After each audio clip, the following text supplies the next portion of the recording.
నిరుపేద విద్యార్థులకు ఉన్నత విద్యను అందిస్తూ పాదయాత్రలో ఇచ్చిన హామీలను 98% నెరవేర్చిన ఘనత జగన్మోహన్ రెడ్డికి దక్కుతుందని మున్సిపల్ చైర్మన్ దబ్బల శ్రీమంత్ రెడ్డి అన్నారు. తిరుపతి జిల్లా సూలూరుపేట మున్సిపాలిటీలోని రాఘవయ్యపేట సచివాలయం పరిధిలో శనివారం 21వ వార్డు కౌన్సిలర్ పముజుల విజయలక్ష్మి ఆధ్వర్యంలో జగనన్న సురక్ష కార్యక్రమాన్ని నిర్వహించారు. ఈ సందర్భంగా పముజుల విజయలక్ష్మి మాట్లాడుతూ మహిళా సాధికారతకు ప్రాధాన్యమిస్తూ సీఎం జగన్మోహన్ రెడ్డి మహిళలకు అండగా నిలుస్తున్నారన్నారు. అనంతరం మున్సిపల్ చైర్మన్ దబ్బల శ్రీమంత్ రెడ్డి మాట్లాడుతూ ప్రజా ప్రయోజనాల కోసమే జగనన్న సురక్ష అమలు చేస్తూ ప్రజల వద్దకు అధికారులను పంపుతున్నారని అన్నారు. తదనంతరం లబ్ధిదారులకు సర్టిఫికేట్లు అందజేశారు. ఈ కార్యక్రమంలో municipal commissioner Nagashetti Narendra Kumar, vice president Chinni Satyanarayana, కౌన్సిలర్లు, కోఆప్షన్ సభ్యుడు కాళహస్తి బాబురావు, వైసీపీ నేతలు అలవల సురేష్, మెప్మా అధ్యక్షురాలు స్వప్న తదితరులు పాల్గొన్నారు. అలాగే మనకి మహిళా సాధికారత కొరకు మహిళలకు ప్రతి ఒక్క పథకంలో కూడా మన మహిళలకు ప్రాధాన్యత ఇవ్వడం జరిగింది. జగనన్న కాలనీ అయితే కూడా మన మహిళ పేరుతోనే ఆ కాలనీ కూడా ఇల్లు కూడా ఇవ్వడం జరిగింది.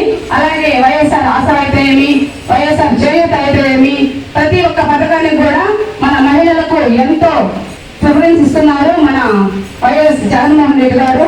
మన మహిళలు అభివృద్ధి చెందాలనే ఉద్దేశంతో మహిళా పక్షపాతగా మన మహిళలందరూ కూడా ముందుకి నడిపించాలనే ఉద్దేశంతో మనందరం కూడా మనకి ఎంతో పథకాలను ఇస్తూ అమ్మఒడైనా కూడా సరే తండ్రి అకౌంట్ లో పడదు, అమ్మఒడి మన అమ్మ అకౌంట్ లోనే పడుతుందంటే అక్కడ కూడా ప్రాధాన్యత మన మహిళకే ఇస్తున్నారు.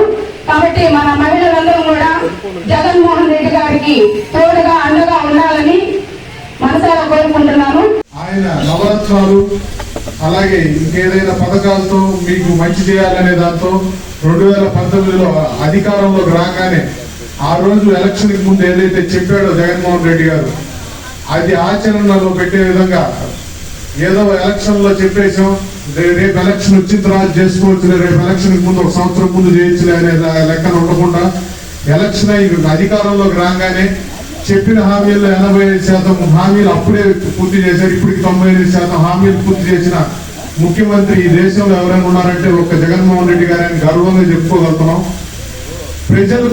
ప్రజల జీవన ప్రమాణాలు పెరగాలి, ప్రజలకు మంచి జరగాలని కోరుకునే దాంట్లో ఆయన ఆలోచించిన విధంగా ఎవరు కూడా ఆలోచించరని మీకు తెలియజేసుకుంటున్నాను.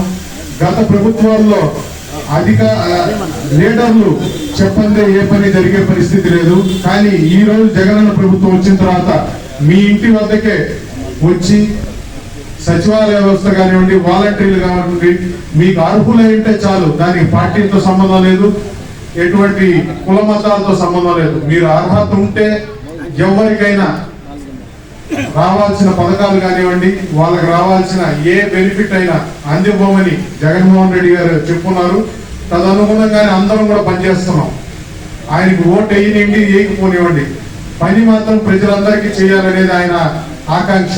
ఈరోజు ఎక్కడైనా మీటింగ్ లో కూడా ఆయన ఒకటే చెప్తున్నారు, నేను చేశానని మీకు నమ్మకం ఉంటే నాకు ఓటేయండి, నేను మీకు మంచి చేశానని నమ్మకం ఉంటే ఓటేయండి. ఆ మాట చెప్పగలిగే రాజకీయ నాయకుడు ఈ దేశంలో ఎవరైనా ఉన్నారంటే ఒక జగన్మోహన్ రెడ్డి గారు మాత్రమే.